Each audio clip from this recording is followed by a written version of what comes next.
Hello class 11th।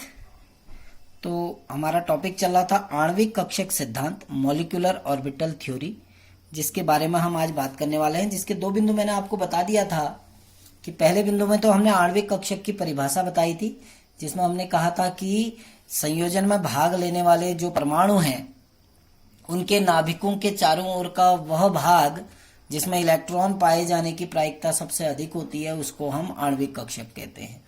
दूसरा हमने बात की थी कि जो समनाभिकीय अणु हैं उन समनाभिकीय अणुओं में भाग लेने वाले जो परमाणु हैं उनके वे ही कक्षक संयोजित होते हैं जिनकी ऊर्जाएं समान होती हैं, ठीक है ना। और विषम नाभिकीय अणुओं में जिनकी ऊर्जाएं लगभग बराबर होती है, यानी अंतर भी होगा तो थोड़ा बहुत अंतर होगा, वही संयोजन में भाग लेते हैं। अब हम तीसरे पॉइंट में आते हैं। तीसरा पॉइंट हमारा क्या है? ये कहता है कि जब दो परमाणु एक दूसरे के निकट आते हैं, ये कहता है कि जब दो परमाणु एक दूसरे के निकट आते हैं, रासायनिक बंध बनाने के लिए एक दूसरे के निकट आते हैं, दो परमाणु एक दूसरे के निकट आते हैं, तो जब एक दूसरे के निकट आते हैं तो उनकी जो कक्षक हैं उनकी पहचान समाप्त हो जाती है। एक दूसरे के निकट आते हैं तो उनकी पहचान समाप्त हो जाती है, क्योंकि एक दूसरे में मिक्स हो जाते हैं तो उनकी अपनी स्वयं की पहचान समाप्त हो जाती है। यानी उनको फिर आप 1s 2s नहीं कहेंगे, समाप्त हो जाती है। यानी जब दो परमाणुओं के कक्षक एक दूसरे के निकट आते हैं तो उनकी अपनी स्वयं की पहचान समाप्त हो जाती है और वो परस्पर अतिव्यापित होकर कुछ नए कक्षकों का निर्माण करते हैं और वह परस्पर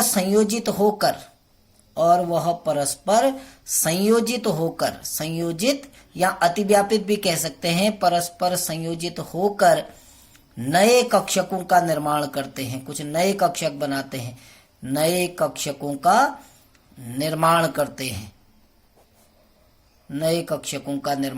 हैं, जिन्हें हम क्या कहते हैं? आणविक करते हैं, नए कक्षकों का निर्माण करते हैं, जिन्हें हम क्या कहते हैं? आणविक कक्षक कहते हैं। मैं पूरा नहीं लिख रहा हूं, ठीक है ना, आणविक कक्षक कहते हैं।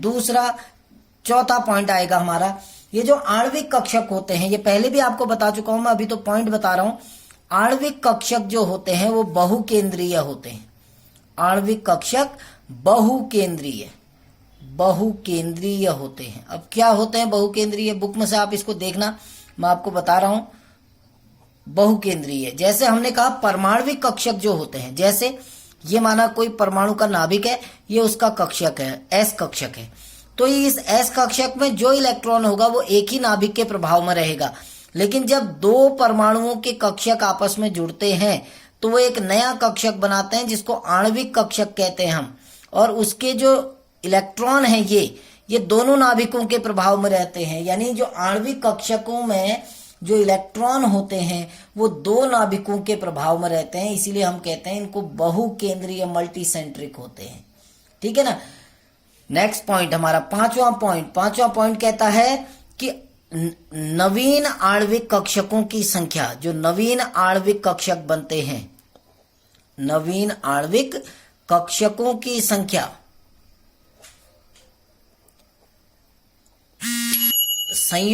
संयोजन में भाग लेने वाले नवीन आणविक कक्षकों की संख्या संयोजन में भाग लेने वाले परमाणविक कक्षकों के बराबर होती है। संयोजन में भाग लेने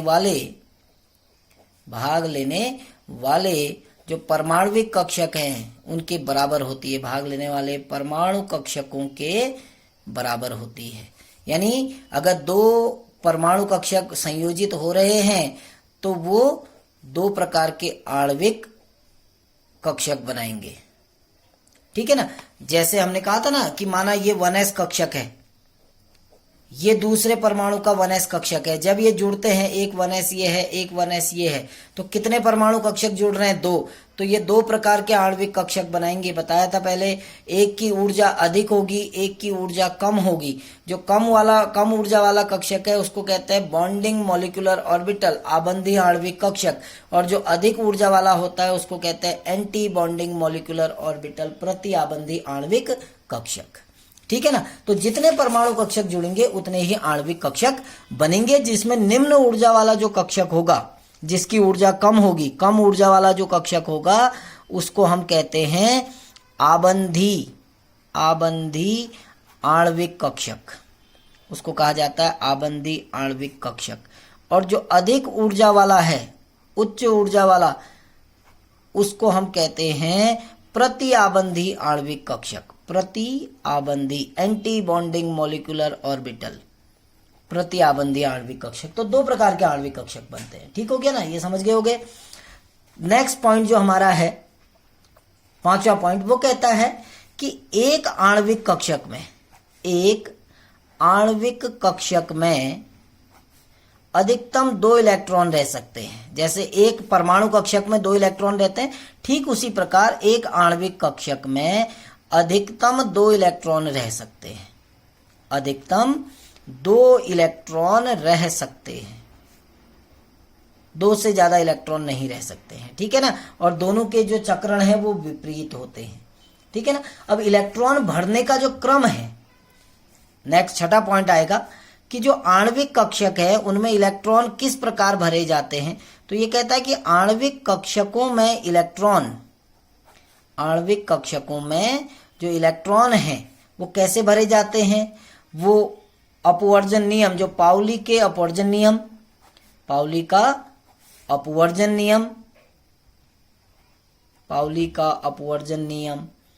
कॉमा हुंड का